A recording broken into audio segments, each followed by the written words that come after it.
So you know that feeling, right? When you're standing in the grocery store just like totally overwhelmed by diet books, Oh, yeah. gluten-free, keto, paleo, like every single one's got the secret. That makes you just want to be like, forget this, I'm just going to eat a donut. Exactly.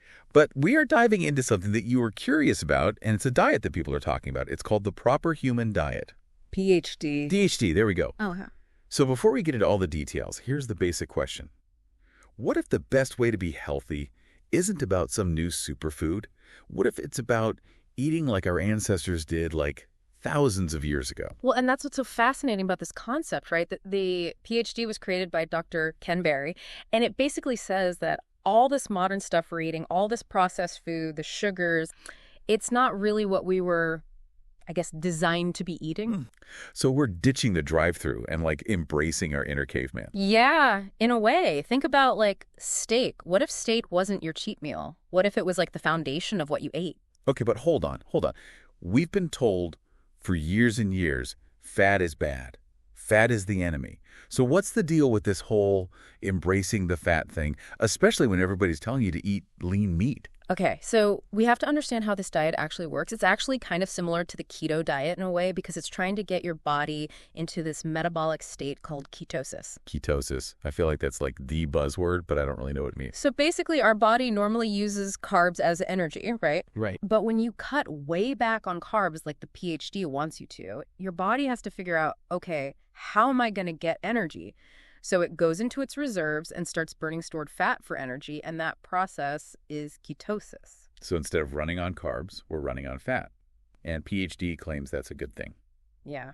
And you know what? The research is still kind of new, but there are early studies that are saying that being in ketosis can help you lose weight, it can help you control your blood sugar, and even might be good for your brain. And the PhD is saying we should be getting those healthy fats from things like grass-fed beef. They say that's what our ancestors were eating.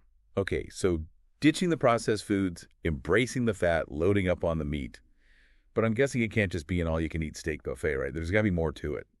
There's way more to it. Like when I was reading this, I was kind of surprised by how specific the PhD gets.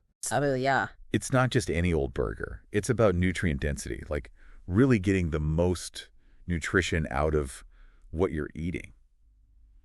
And that's where the surprises come in. Like what? Like bone broth. I don't know. I always thought bone broth was like, when you're sick. Yeah. But apparently it's like a PhD rock star. Bone broth is really good for you. It's got collagen, which your body needs for like a zillion different things. Joints, your gut, your skin. I mean, the PhD is all about that. Foods that do a lot of good things for you. So it's like a superfood that our ancestors were already eating, right? Exactly.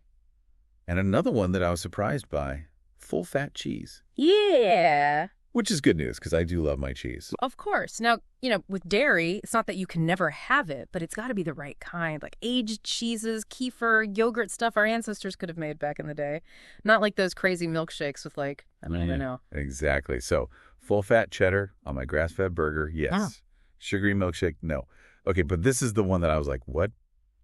Hot sauce. Really? Hot sauce. Yeah. How does that fit into a diet that's all about going back to our roots? See, that's what I like about the PhD. It's not like you can never have this. It's about finding a way to enjoy your food. And a little bit of hot sauce.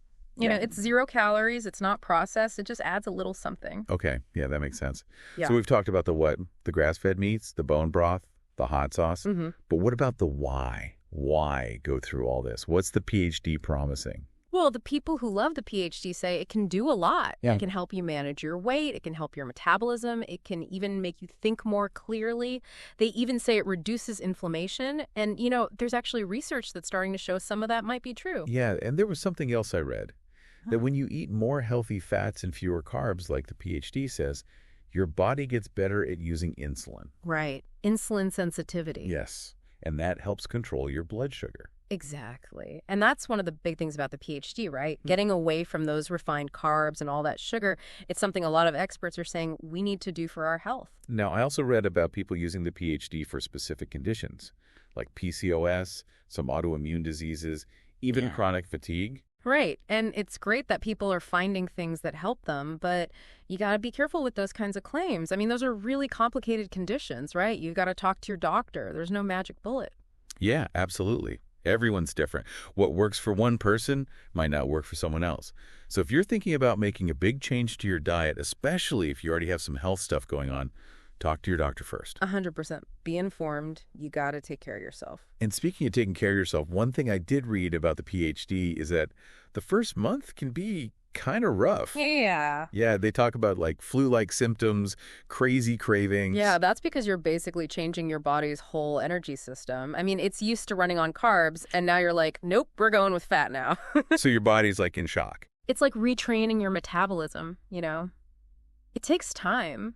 So those like awful first few weeks, that's actually a sign that things are changing. Right. It's not a quick fix. It's like you're in it for the long haul. But a lot of people say that once they get through that, it's worth it. So it's like pushing through a tough workout or something. Exactly. It's hard at first, but then you feel amazing. Mm-hmm. And it's way easier if you've got some support. That's true with everything. Right. And it's definitely true with diets. Mm-hmm. So having a doctor who knows what they're doing, especially one who understands the PhD, that's got to be huge. Oh, absolutely. And there are things you can do to make it easier on yourself, too, like make sure you're drinking enough water, getting your electrolytes, you know, things like that. Those are great tips. Okay, so what about people who don't like some of the PhD foods? Like, I know liver is a big one. And, well, let's just say it's not everyone's favorite. I get it. Liver is super nutritious, but yeah, the paste, not for everyone. Right. So what do you do? You find what works for you. Some people take a beef liver supplement. Oh, really? Yeah. Talk to your doctor about it, of course. But it can be a good way to get those nutrients without, you know. Without having to actually eat it. Exactly. It's about making the PhD work for you, not the other way around. And that's where your doctor can really help. Totally. Okay, so for anyone listening who's like, all right, the PhD sounds kind of interesting. Oh, I want to try this. What should they keep in mind? I'd say the biggest thing is this isn't just some fad diet you try for a week. It's a totally different way of eating. It takes dedication, you know. It's not just about swapping your morning cereal for a couple of eggs. Exactly. It's a bigger change. Second thing, talk to your doctor. Make sure it's right for you. And third, don't just jump in blindly. Learn as much as you can. The more you know about the PhD, the better you can decide if it's right for you. It's true. You got to be informed, right? It's your health. And that's really what it's all about. Understanding how your body works and how food affects it. Then you can make the best choices for you. Exactly. And you know, that's one of the things I think is really cool about diets like the PhD. Even if you don't end up like following it to the letter, it makes you really think about your relationship with food. That's a good point.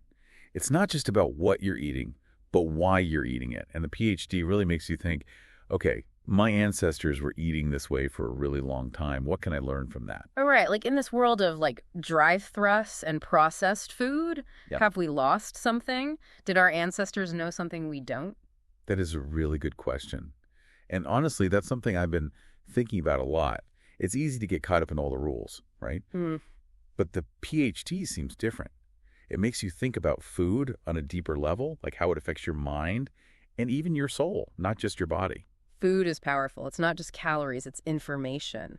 And I know the PhD sounds kind of out there to some people, but it makes you realize that maybe, just maybe, we've gotten a little off track with the way we eat. Going back to basics. Yeah. Like what if we could combine that ancient wisdom with what we know now? That's fascinating. So much to think about. This has been awesome. I've learned so much. Me too. It's always good to get people thinking about these things. Absolutely. So for everyone listening, if you're curious, go learn more. Do your research. Talk to your doctor and really pay attention to what your body's telling you. Gonna set it better myself. It's your health journey. You're in the driver's seat. And on that note, we'll wrap up this deep dive. Thanks for joining us, and we'll catch you next time.